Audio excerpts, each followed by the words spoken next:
Boa noite. Hoje vamos falar das amputações abaixo do joelho. As amputações abaixo do joelho são causadas principalmente em consequência de diabetes, em segundo lugar pela doença arterial obstrutiva periférica e traumas de alta energia. É necessária uma abordagem multiprofissional desses pacientes para melhores desfechos. É necessário estabilizar comorbidades clínicas crônicas ou agudas severas, como estados de choque, e passar por avaliação vascular.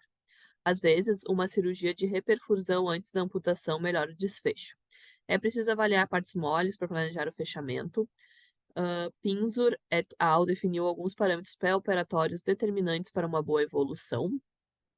Esses fatores aí seriam, então, aquele índice da artéria braquial e o tornozelo maior que 0,5, oxigênio transcutâneo maior que 30, linfócitos maior que 1.500, albumina maior que 3, pré-albumina entre 16 e 35, hemoglobina glicosada menor que 8, a glicose plasmática menor que 250, a função renal, a creatinina ali menor que 2. Ali os pulsos palpáveis, pedial e tibial posterior, IMC menor que 30, parar de fumar e motivação ali do paciente. Saineira et al. Definiu como sexo masculino, doença arterial coronariana, doença arterial periférica, proteinúria, úlceras diabéticas Wagner 3 ou 4, tabagismo, história prévia de úlcera e história prévia de amputações como piores prognósticos para amputação.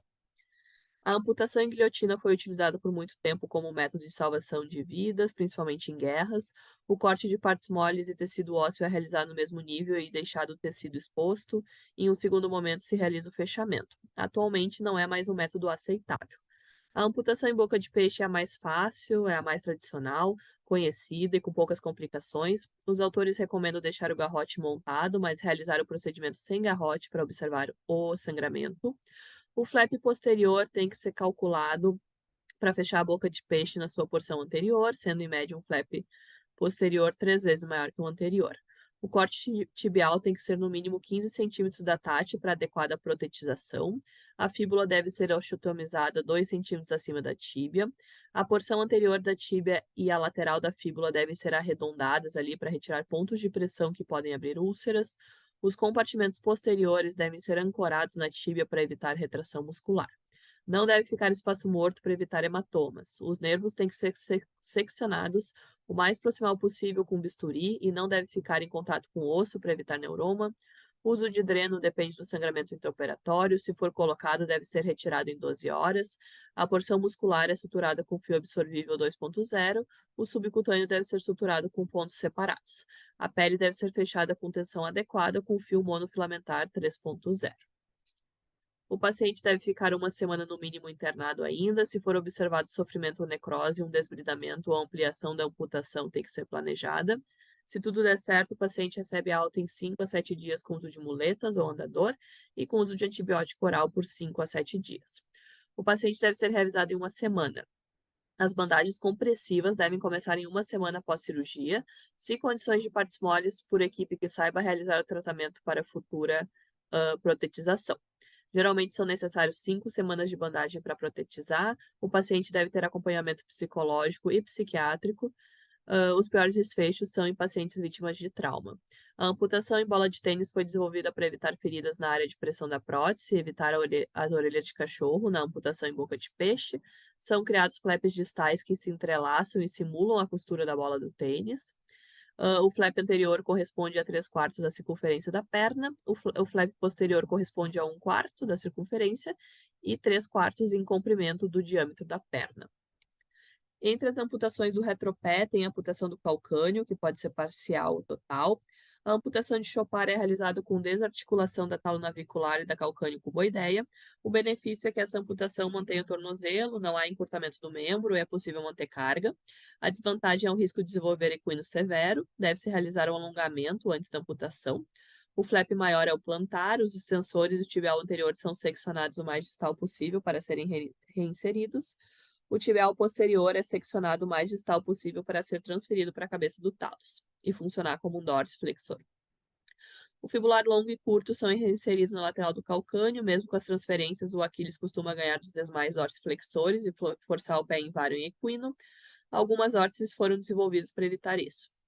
Na amputação de P. Rogoff, o tálus é removido e o calcânio sofre osteoplastia, mantendo o coxim gorduroso e a porção do calcânio, causando encurtamento entre 2 a 5 centímetros.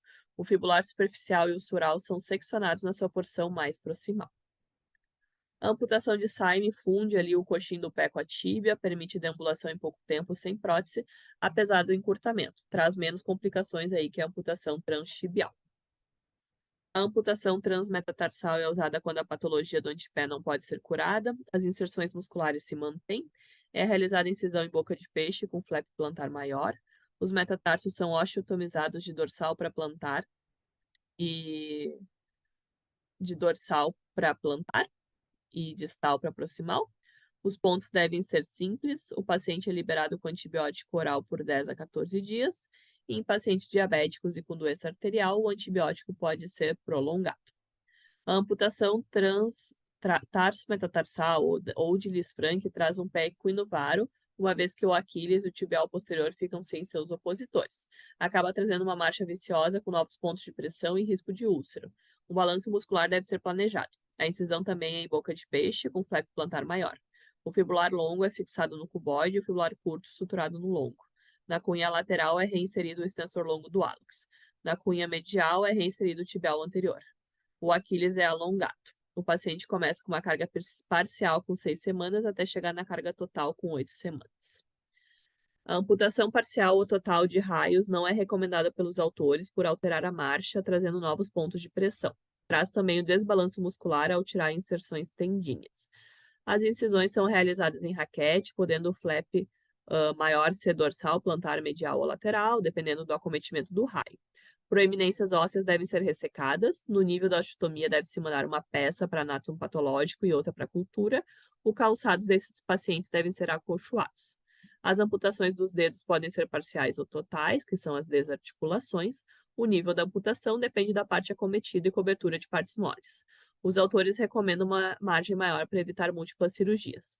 É recomendado apenas o fechamento da pele com monofilamento não absorvível 2.0 na tensão correta. Não é recomendado deixar nada para fechamento por segunda intenção. Mais de 50% das amputações do hálux vão gerar uma nova úlcera e necessidade de nova amputação. Esse foi o capítulo 36, o Foot and Ankle Disorders, do Emílio Wagner. Muito obrigada.